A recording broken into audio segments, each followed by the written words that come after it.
Hello and welcome to the Prosperous Musician. My name is Spence and I'm here with you today for another live session, session on a YouTube. And you can see here I'm in my little hidey hole, my little office, which is pretty cool actually. It's a nice little space for doing these kind of things in. Um, the doors are open, but I can shut the doors like this. Look. You're watching. Here we go. There you go. It's the world's smallest office. And that's great. Anyway, we're not here to talk about my office. We're here to talk about the bit of breaking news, really. Well, it's breaking news. It happened a few days ago, March the 7th, I believe, which was my birthday, in fact. Um, and what's going on is that there's quite a big decision going on. There's a big uh, situation happening with the big five digital platforms. So we've got, so of course everyone's heard of these: Spotify, Amazon, Google, and Pandora, and of course there's also Apple. Now, what's going on with these guys? Now, these five platforms they're not the only ones that distribute digital music. Of course, there are hundreds, but they're arguably those are the biggest platforms, the ones that get the most numbers, the ones that have the most subscribers, the ones that have the most reach. Right. So what they do is affects music in a big way because, as we know, digital streaming is big now. It's the main thing. CD sales have dwindled to pretty much nothing. Vinyl is still a player in the industry, but it's digital streaming that most people nowadays consume their music by. Not the only way, of course, but it's a big market, arguably. So what's going on? So what's basically happened is, and I'm taking these. This is my sources. You can check yourself. It's Music Business Weekly. This is where I'm getting my information from. So if you want to check any of this information out, and I guarantee, and I highly recommend that you do your research. Don't just take my word for it. Look into what's going on yourself. This is just my. I'm just sort of responding to what I'm reading on this source here. Um, but it's big. This is really, really big for songwriters, and it could make a huge difference. Now, what's effectively happened is, let me just read. I'm just going to quote a little bit off here because I don't want to get it wrong. So, basically, on Thursday, March the 7th, which was my birthday, um, it emerged that the four owners of the four of the five big distributors, i.e., Spotify, Amazon, Google, and Pandora, had lodged appeals against the US Copyright Royalty Board recent decision to raise streaming royalties for songwriters and music publishers by 44%. Now, I'm assuming that that would then bring it up to almost half, depending on what kind of percentage they're on now. So let's just look at that, for example. So there's been an appeal against. So what was happening is that the US Copyright Royalty Board decided it was going to raise the streaming rate to almost 50% for songwriters, meaning they get half the pie, which means that's a big increase. Now, the big four saw that happening, or four of the big five rather, saw that happening and went, no, we're not having that. We're going to appeal that because, of course, that means that they have to pay out more. Because at the moment they're keeping most of the money, right? We know, I haven't got the exact figures here, but we know that Spotify, you need hundreds of thousands, if not millions, of streams to make anywhere near a kind of a living. If you were just relying on Spotify alone, which of course most people aren't, but in order to just get a few £1,000s, you need literally millions of streams. Now, there's only a very small percentage of artists that can get that have that reach, that have that branding, that have that PR behind them, or whether they're older artists, people who've already got an audience, they don't need it so much because their audience is already there. But if you're trying to build an audience as a new artist using Spotify and streaming services, then it's very hard to get that money back, right?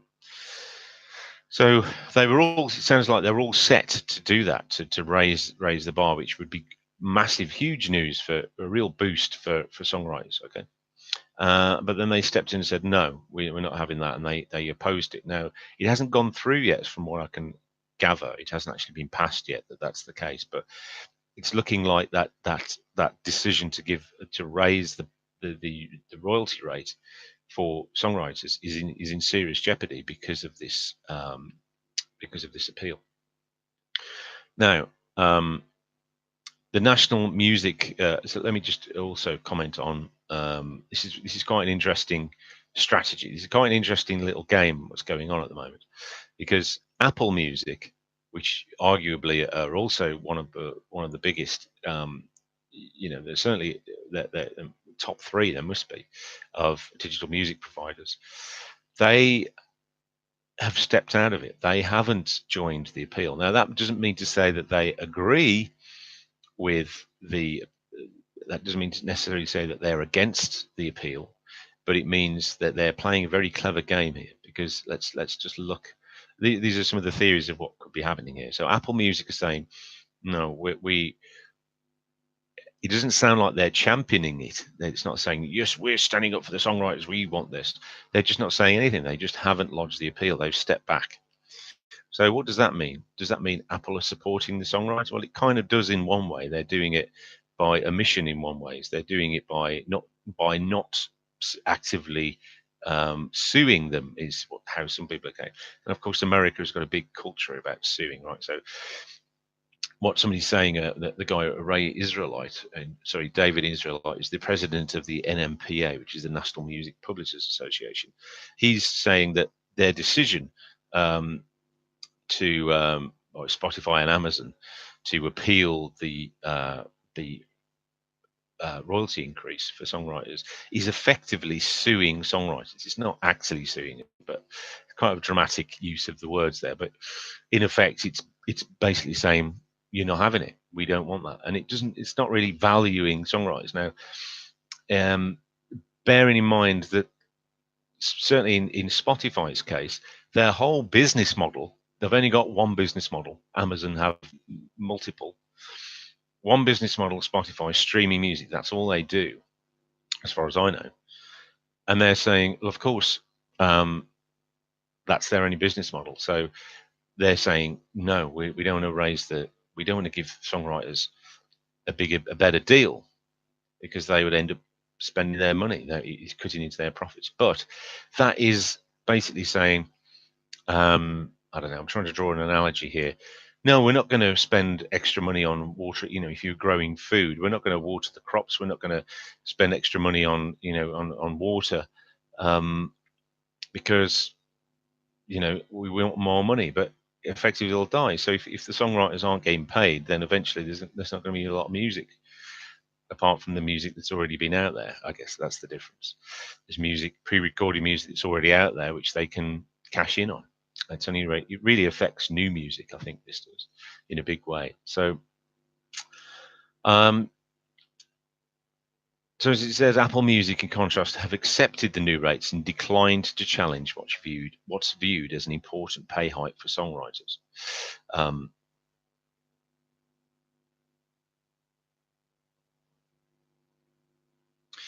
And it says here, this is David Israelite, who's the head of the NMPA, which is the National Music Publishing Association. He says Spotify and Amazon are the bad actors. They drove the decision to the appeal. It's fairly clear to us that Google and Pandora didn't want to appeal, and are only doing so to protect their interests because Spotify and Amazon objected. So there you go. That's an interesting thing. Two of them stepped forward and challenged it, and then the other two thought, well, we better do that as well, because we're all in the same game, right? They don't want to stand out. And it's only Apple that have stood out of it. Now, why have Apple done that? Why have Apple not joined in? Now, it could be two reasons. The reason one is that they genuinely support the songwriter, and they want the songwriter to have a better deal, which so far they haven't actually gone on record of saying that. They haven't actually said we're pro songwriter. They just haven't sued. They haven't joined in with the appeal.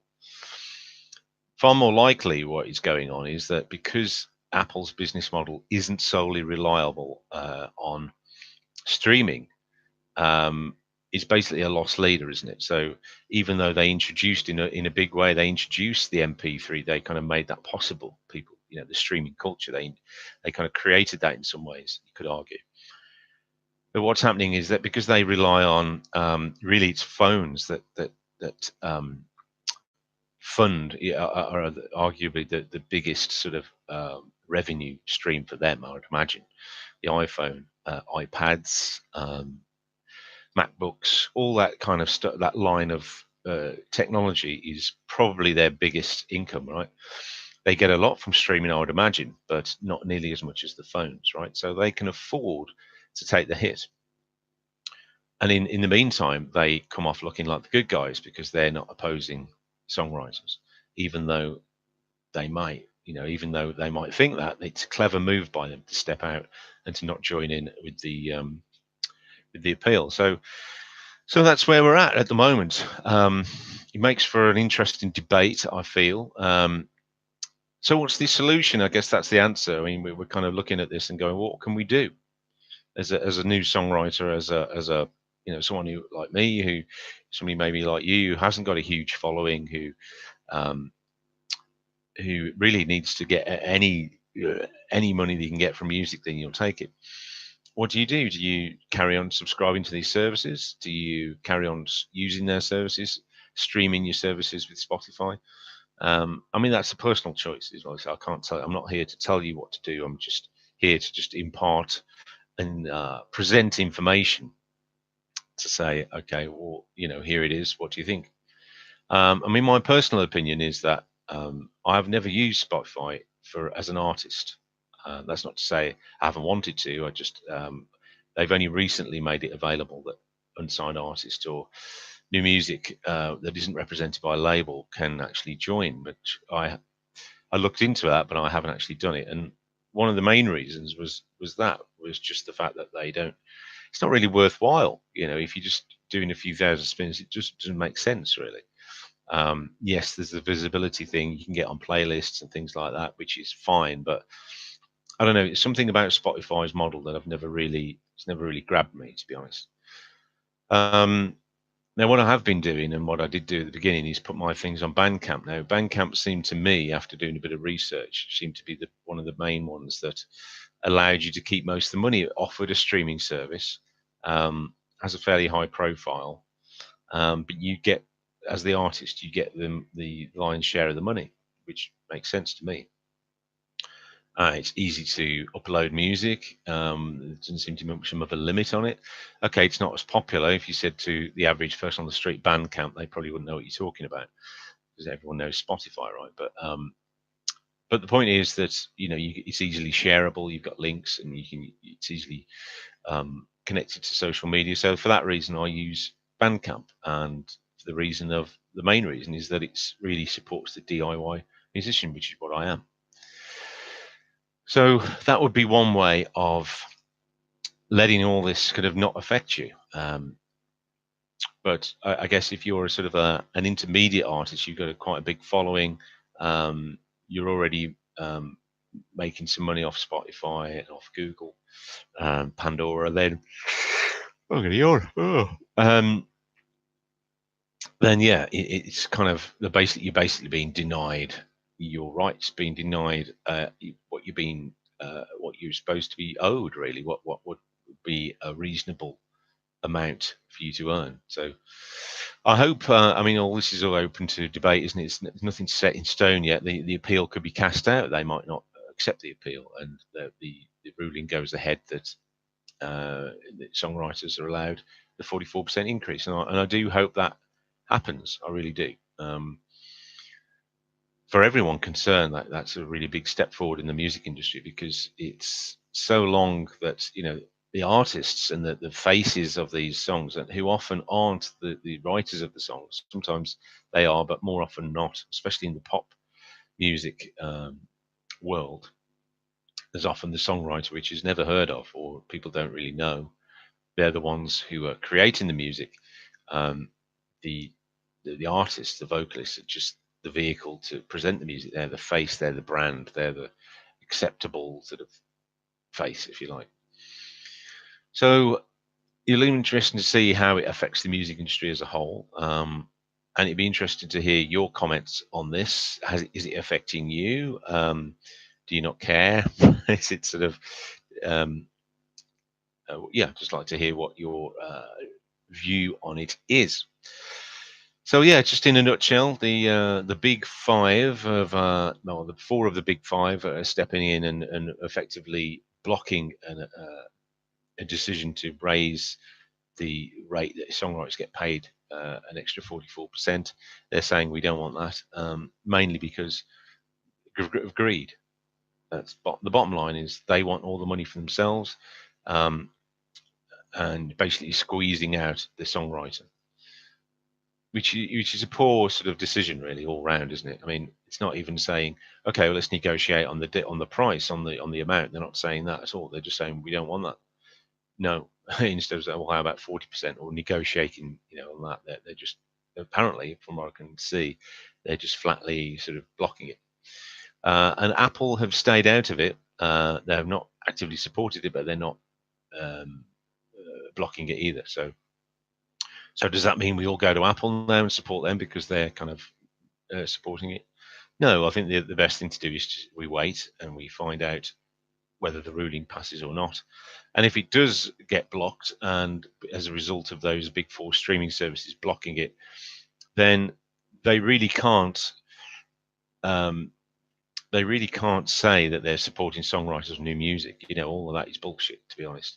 They might give awards out here and there and special notices, but that doesn't cost anything. It doesn't cost anything to them, does it? It's just an ego trip. So if this ruling does go ahead and it does get blocked because of this decision, then I would seriously consider, as an artist, your integrity in using these platforms. And for me, as I said, I'm already on Bandcamp. That's where I'd stay, to be honest, until if I'm at a certain level where making, being on Spotify or something like that would be worthwhile for me, then I'd consider it. But at the moment, it isn't, and I won't, especially after this. They're showing the true colours now, aren't they? So anyway, that's my little update for you today about the what's going on in the music industry, and stay tuned on Prosperous Musician for more lives like this, talking about what's going on in the music industry.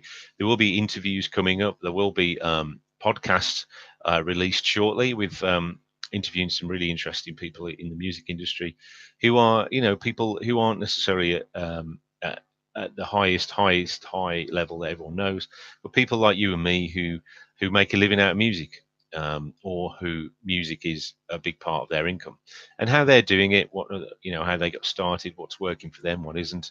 And so there'll be some podcasts coming out very soon. So stay tuned for that as well. And I shall see you on the next episode. Thanks for watching. Oh yeah, and please don't forget to like, comment, share, and subscribe at this. If you've got anything out of this at all, if you found it interesting, it'd be great to, sharing is caring and all that. Please hit the like button, hit the subscribe button, and drop your comments down below. I'd love to hear what you think about this. And also let me know in the comments below if you're watching this on the replay. Just type in replay, capital letters, exclamation mark, and I'll know. Thank you very much for watching. See you on the next one.